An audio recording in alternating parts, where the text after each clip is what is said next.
안녕하세요. 토요일은 큐티의 고창곤 목사입니다. 오늘은 누가복음 1장 26절에서 56절 말씀 함께 나누도록 하겠습니다. 세례 요한의 어머니 엘리사벳이 임신한 지 6달이 되었을 때 천사 가브리엘이 하나님의 보내심을 받아 갈릴리 나사렛에 왔습니다. 갈릴리 나사렛이라는 지역은 이스라엘에서 정말 변방 지역인데요. 나사렛이라는 동네는 구약 성경에서 한 번도 언급된 적이 없습니다.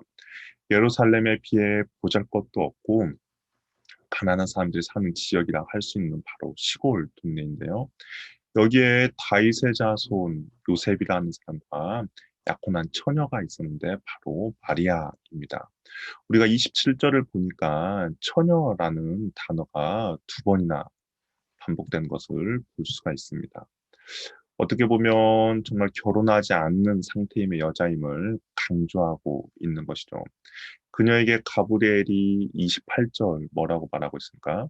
은혜를 받은 자여 평안할지어다. 주께서 너와 함께 하시도다라고 이야기를 하고 있습니다.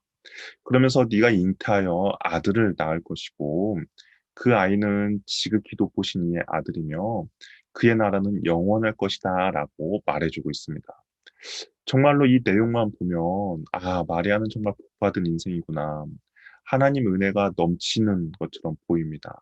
하지만 내일이라고 생각한다면 그렇지 않다는 것을 우리는 금방 알 수 있는 것이죠. 결혼하지 않는 처녀가 자식을 낳는다면 당시에 돌에 맞아 죽어야 할 일입니다. 사람들에게 비난과 모욕과 수치를 당해야 합니다. 그리고 하나님의 아들이 태어난다면 많은 것들을 마리아는 포기해야 하는 것이죠. 또 우연인지는 모르지만 마리아라는 이름의 뜻은 바로 슬픔이라는 뜻인데요. 2장에서 그가 성전에 올라가서 시므온이라는 사람을 만나게 됩니다. 그런데 시므온이 2장 35절에 이렇게 예언을 해요.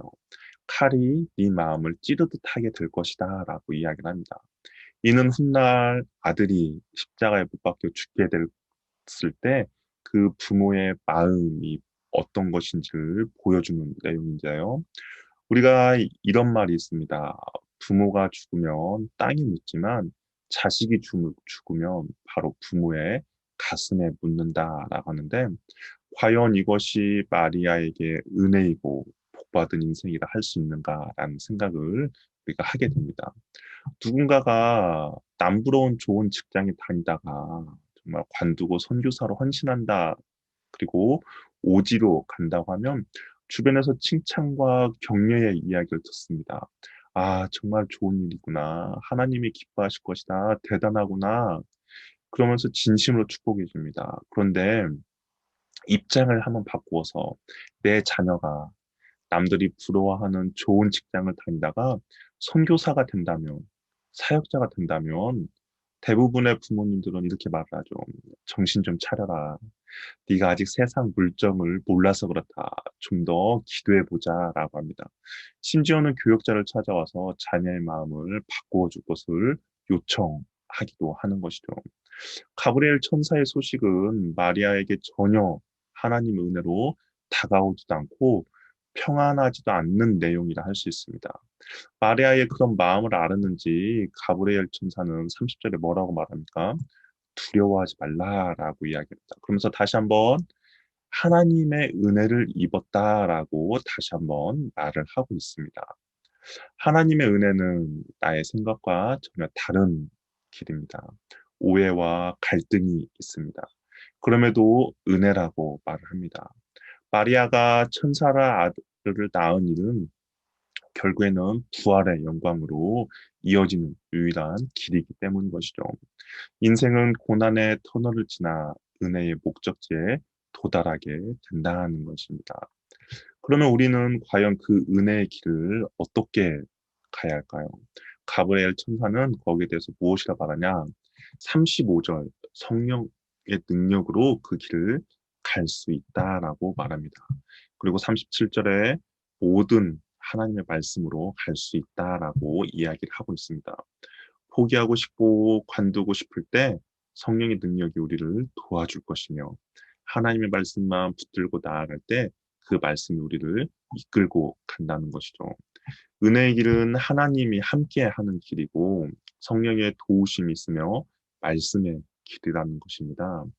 은혜를 입은 자만이 가는 길이라고 할 수가 있는 것이죠. 은혜의 부르심에 우리가 할 수 있는 일은 38절 말씀을 보니까 주의 여종이오니 말씀대로 내게 이루어지리다라고 할 수 있습니다. 즉 순종하는 일이죠. 종은 섬기는 자입니다. 내 뜻대로가 아닌 주인의 뜻대로 사는 겁니다. 이러한 결심을 했더니 마리아를 만난 엘리사벳은 마리아에게 45절에 정말 복된 여자임을 말해주고 있습니다. 하나님의 은혜의 길은 내가 생각하는 은혜의 길과 전혀 다른 길입니다. 내가 예상하지 못한 일입니다. 하지만 순종하며 말씀만 붙들고 나아갈 때 그 길은 복된 길이 되며 승리의 길, 영광의 길이 될 것입니다. 저와 여러분 2021년 이러한 하나님의 은혜의 기회가 주어질 때 여종이오니 말씀대로 하소서라는 고백이 있기를 소원합니다. 그리하여 하나님의 은혜를 경험하는 저와 여러분이 되기를 바랍니다. 기도하겠습니다. 사랑의 하나님 감사합니다. 정말 하나님의 길은 은혜의 길이고 복된 길이고 주님께서 함께해 주시는 승리의 길입니다. 하나님 그러나 그것이 나의 생각과 다르고 우리의 환경과 다르다고 해서 힘들어하고 주저하며 포기하는 것이 아니라 그럼에도 불구하고 하나님의 능력으로 성령의 능력으로 말씀만을 붙잡으며 그 길을 온전히 나아갈 수 있는 주님의 귀하고 복된 자녀들 되도록 주께서 함께하여 주시옵소서. 감사하고 사랑 많으신 예수님의 이름으로 기도합니다. 아멘. 수고하셨습니다. 오늘도 복된 하루 되시길 바랍니다.